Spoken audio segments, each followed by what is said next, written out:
Syed Ali Khamenei জীবন থেকে একটি বাক্য যা আমরা বুঝতে পারি এবং যার উপর মনোযোগ দেওয়া প্রয়োজন, একটি বিষয় যা নিয়ে চিন্তা করা দরকার।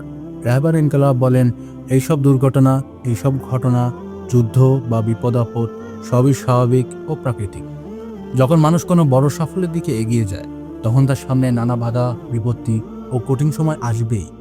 রাহবার ইনকালাব আরও বলেন, যদি তোমার জীবনে কোনো সমস্যা বা কঠিন পরীক্ষা না আসে, তবেই বরং চিন্তা বা সন্দেহ করার কারণ আছে।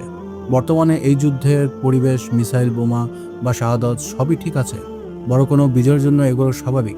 মওলানা যখন মুমিনদের বড় কোনো সাফল্য দিতে চান, তার আগে তিনি তাদের কঠিন পরীক্ষা নেন। রাহবার ইনকালাব সেই বেদনাদায়ক শাহাদাত ও মুমিনদের জন্য এক বিরাট পরীক্ষা। কিভাবে আপনারা এই পরীক্ষায় নিজেকে সফল করবেন, কিভাবে এই কঠিন সময়ে হতাশ না হয়ে বিজয়ের দিকে এগিয়ে যাবেন, কিভাবে নতুন ওয়ালিয়ে ফকি বা নেতার অনুগত্য ও অনুসরণ করে নিজেদের প্রমাণ করবেন, সেটাই দেখার বিষয়।